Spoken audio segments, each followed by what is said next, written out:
Ustaz, mengapa Allah ciptakan Dajjal? Mengapa Allah ciptakan syaitan? Mengapa Allah ciptakan iblis?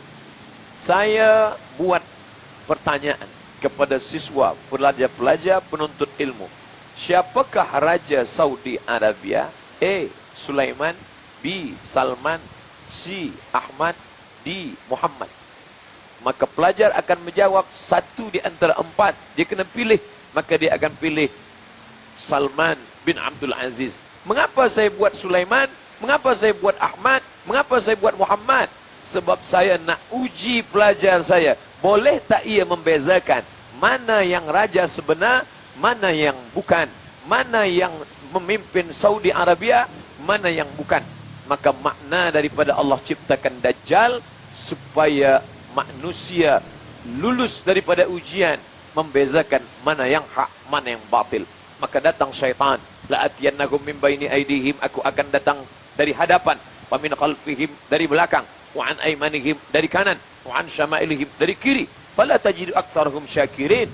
Dia datang, dia goda manusia, tapi manusia juga diberikan kekuatan. Wa nafsi wa ma sawwaha, demi jiwa dan penciptaannya. Fa alhamaha fujuraha, Allah berikan jalan fujur, jalan tak baik, jalan batil. Wa taqwaha, Allah berikan jalan takwa. Manakala kita mendapat maklumat bahawa malam ini akan ada tazkirah di masjid yang kita muliakan, kita banggakan, maka dalam hati kita berfikir, datang atau tidak datang, dengar atau tidak dengar, hadir atau tidak hadir. Tapi seorang hamba melawan hawa nafsunya, melawan keinginannya. Kata syaitan, duduklah engkau, tenanglah engkau. Tapi malaikat berbisik, datanglah engkau. Bila engkau hadir di majlis ilmu, majtama'a qaumun fi baitin min buyutillah, sekelompok hamba berkumpul di rumah Allah, yatsluna kitab Allah, membaca ayat-ayat Allah, wa yatadarasunahu fima bainahum, mengkaji isinya. Duduk berkumpul di rumah Allah, membaca ayat-ayat Allah, mengkaji isinya. 3 yang dilakukan manusia, 4 balasan Allah Subhanahu wa taala. Nazalat alaihimus sakinah, turun ketenangan ke dalam hati. Haffat bihimul malaikah, mereka dikelilingi oleh para malaikat. Wa ghasyat bihimur rahmah, mereka diliputi rahmat Allah. Wa dzakarahumullahu fi man indah, maka Allah banggakan mereka kepada para malaikat. Hai malaikat, dulu manakala aku ciptakan mereka, inni ja'ilun fil ardi khalifah, aku ciptakan manusia menjadi khalifah, kalian semuanya marah, kalian bertanya, ataj'alu fiha may yufsidu fiha wa yasfikud dima, mengapa engkau ciptakan mereka ya Allah? Mereka hanya akan berkelahi, mereka hanya akan berperang, mereka hanya akan menumpahkan darah. Tapi saksikanlah wahai para malaikat, malam ini di tengah kesibukan mereka, di tengah letih penat mereka mencari nafkah, tapi masih sempat meluangkan masa berkumpul di rumahku, berzikir mengingatku, mengkaji ayat-ayatku, mendengarkan tazkirah hambaku. Mudah-mudahan kita termasuk yang dibanggakan Allah Ta'ala kepada para malaikat. Amin ya Rabbal Alamin. Mengapa Allah ciptakan ini Dajjal? Ini adalah ujian.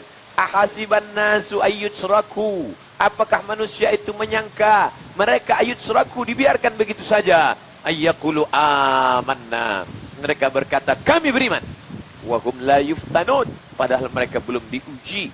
Fatana, ujian. Bila kita menemukan batu, kayu hitam, kita tak tahu apakah ini sampah atau ini emas. Kalau emas, maka dia mesti fatana, diuji. Menguji emas, dibakar dia dengan api.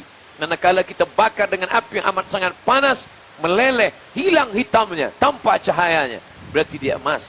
Sedangkan manusia diuji dengan kematian anak, maka saat itu dia bersabar. Diuji dia dengan harta, maka dia bersabar. Diuji dia dengan kehilangan, maka dia tetap bersabar. Tapi manakala diuji dia dengan Dajjal, saat itu dia tidak termasuk orang-orang yang lulus ujian Allah Subhanahu wa taala.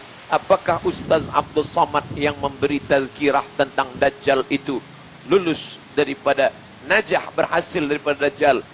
Belum tentu lagi. Kita tetap berdoa kepada Allah. Kita tak angkuh dan sombong dan berkata, mana Dajjal itu? Aku lulus daripada ujian Dajjal. La yadkhulul jannah, tak masuk surga. Man kana fi qalbihi, sesiapa sahaja yang dalam hatinya mithqala habatin min khardalin min kibrin, ada sombong sebesar biji sawi, angkuh, semua kerana pertolongan Allah. Andai anak kita yang lucu dan cantik dipuji oleh orang, oh comelnya anak ni, kita berkata Alhamdulillah. Ucapan Alhamdulillah mengembalikan nikmat ini kepada Allah, menyelamatkan kita daripada hasad, menyelamatkan kita daripada takbur, menyelamatkan daripada penyakit ain.